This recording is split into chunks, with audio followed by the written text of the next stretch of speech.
जय अमलांबा श्रीमती खंडकोट सुभद्रम सद्गुरु परब्रह्मणे नमः।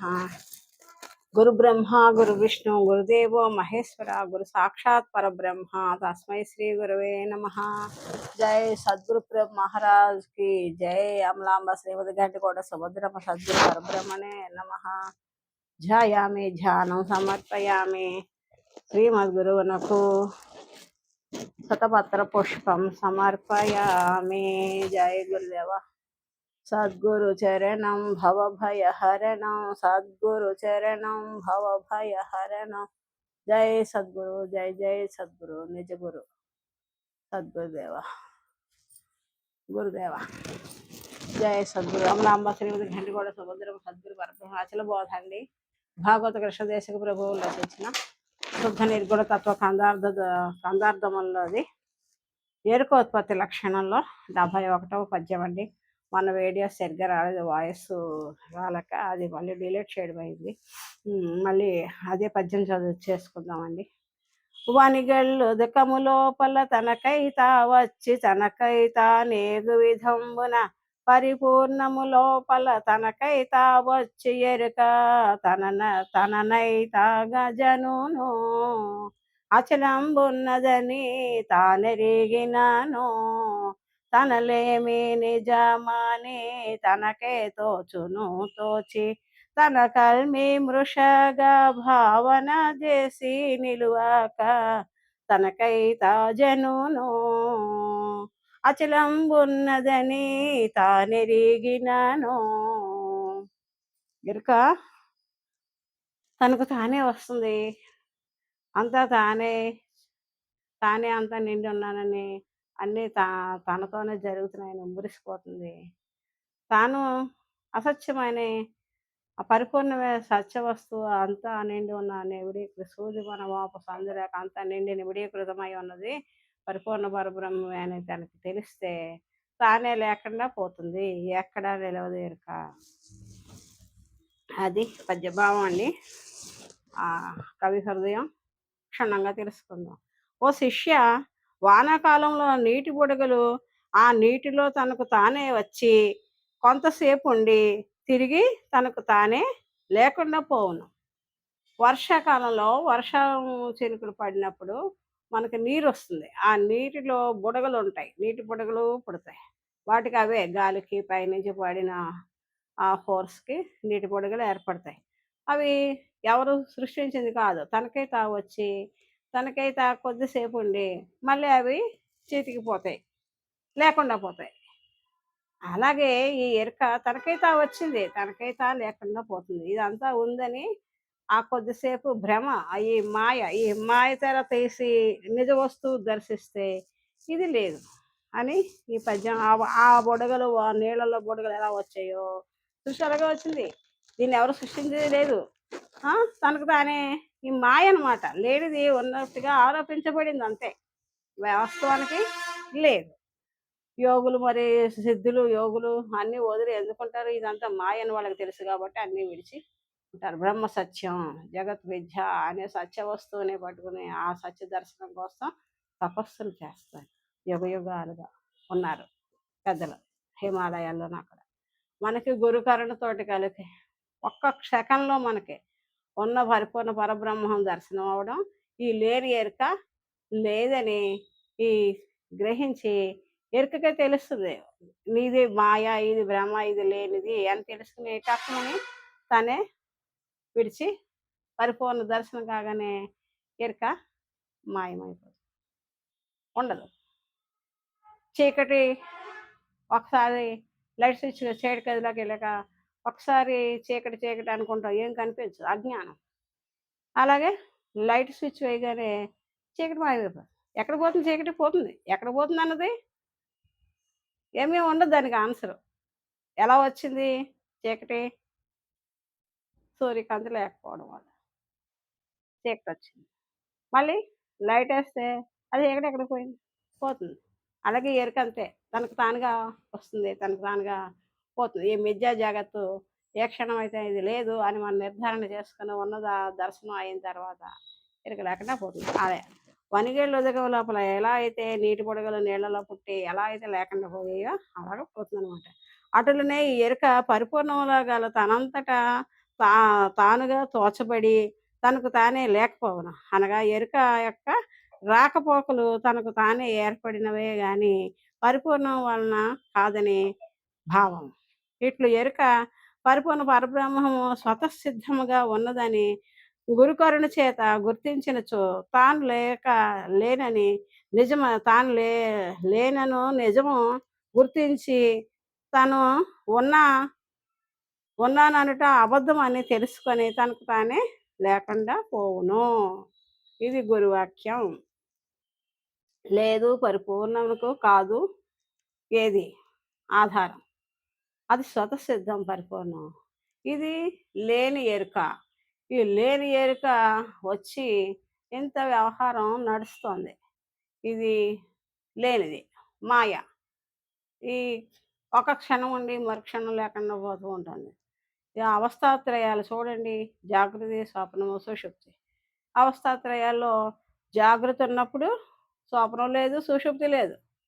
మాయమైపోయాయి. అవునా? మళ్ళీ మనం స్వప్నానికెళ్ళినప్పుడు ఆ స్వప్నావస్థలో ఉన్నప్పుడు జాగృతి ఏది?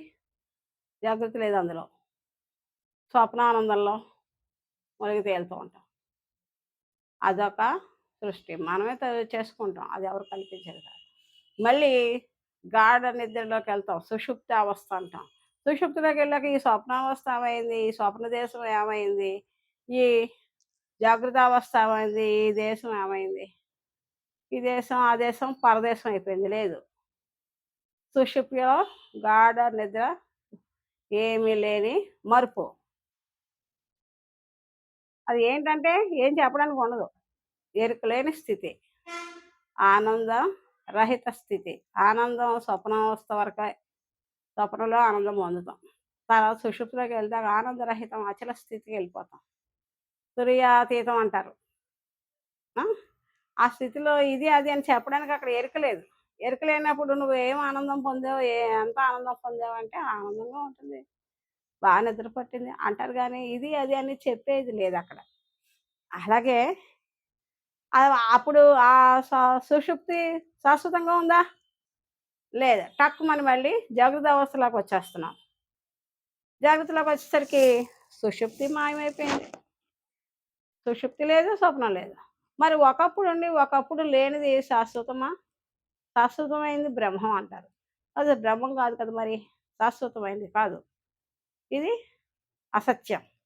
అసత్యమైన దాంట్లో మనం ఆనందాన్ని క్షణికానందం పొందుతూ ఉంటాం. నాది, నాది, నా సంసారం, నా పిల్లలు, నా డబ్బు, నా ఉద్యోగం, నా పదవులు అని ఈ నాణాలన్నీ పెట్టుకొని మనం శాశ్వత ఆనందం కోసం, క్షణికానందం కోసం ప్రయాసపడతాం.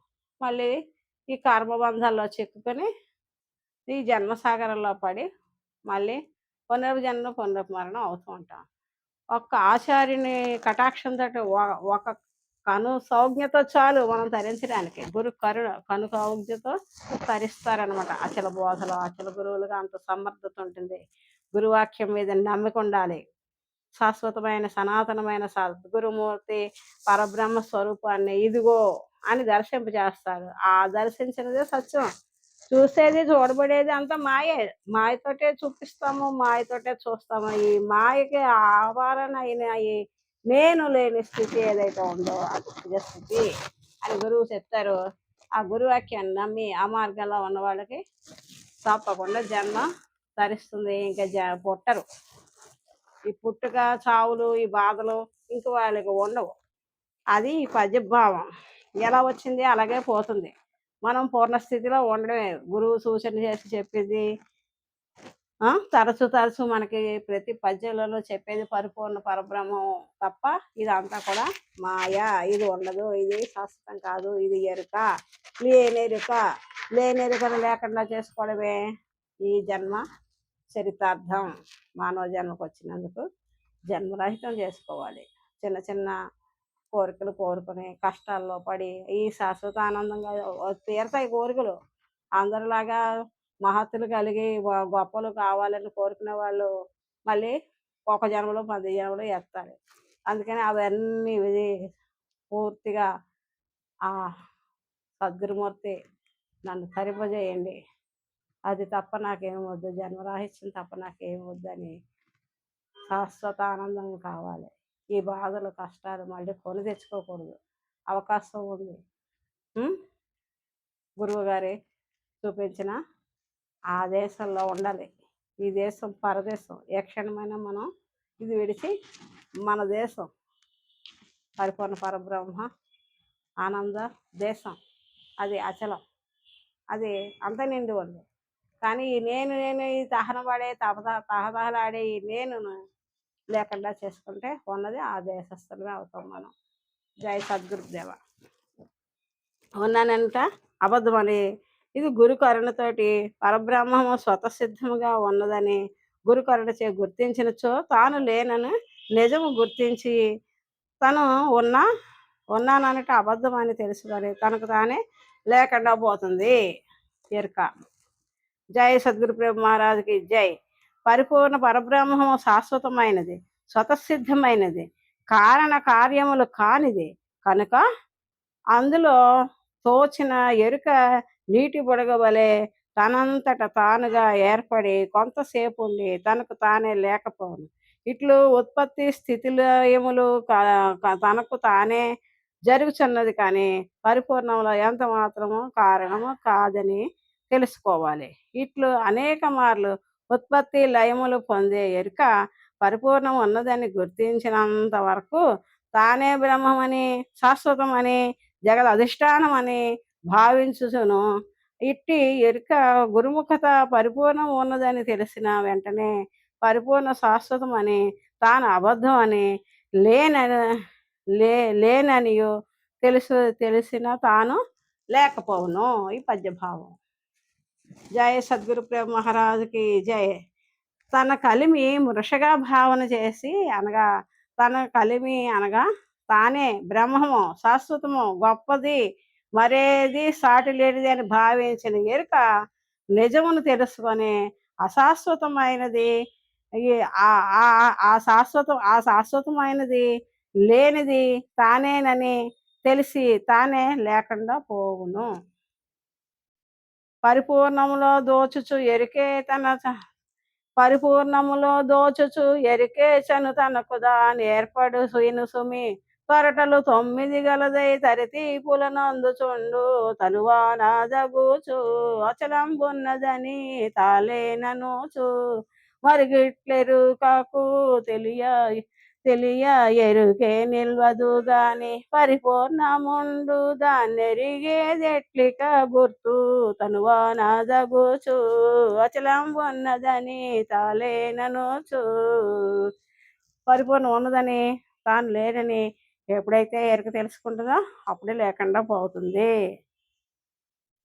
తొలుకారు మెరుపు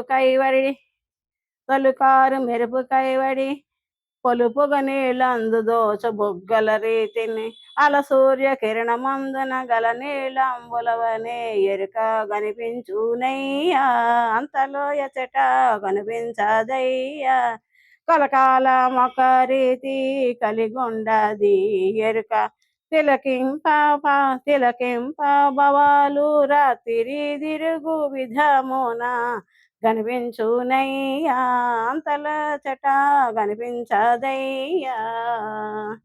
ఈ ఎరుక తొలికారు వర్షములో వచ్చే మెరుపుల వలె నీటి అందు ఏర్పడే నీటి బొగ్గుల వలె సూర్యకిరణమందు నీళ్ల వలె తేమ. ఈ ఎరుక అంతలో కనిపించి అంతలోనే లేకుండా పోవను. అంటే మెరుపు క్షణం హంగురం కదా, ఇలా వస్తుంది, క్షణంలో మాయమైపోతుంది. అలాగనమాట ఎరుక తనకు తానే అలాగ తోసపడి మళ్ళీ లేకుండా పోతుంది అని భావం. కలకాలము ఒక రీతిగా ఉండదు. ఆలోచింపగా పగలు పగల తర్వాత రాత్రి తర్వాత పగలు, ఆ తర్వాత తిరిగి పగలు ఏ విధంగా జరుగుచుండునో అట్టి విధములుగానే ఎరుక ఉన్నట్లు తోచుట, తిరిగి లేకపోవుట, తిరిగి తోచుట జరుగుచున్నది. అది ఈ మాయ అనమాట, ఇంద్రజాలం. ఓసారి ఉండి ఓసారి లేకపోవడం. ఈ మాయ విడిస్తే మర్మం తెలుస్తుంది. జై సద్గురు ప్రేమ మహారాజ్ కి జై. సద్గురు అమలాంబ శ్రీమతి గండికోట సుభద్రమ సద్గురు పరబ్రహ్మణే నమః. శ్రీధర శివరామదీక్ష సద్గురు ప్రేమ మహారాజ్ కి జై. సద్గురు చరణం భవభయ హరణం, సద్గురు చరణం భవభయ హరణం, సద్గురు చరణం భవభయ హరణం. జై గురుదేవ.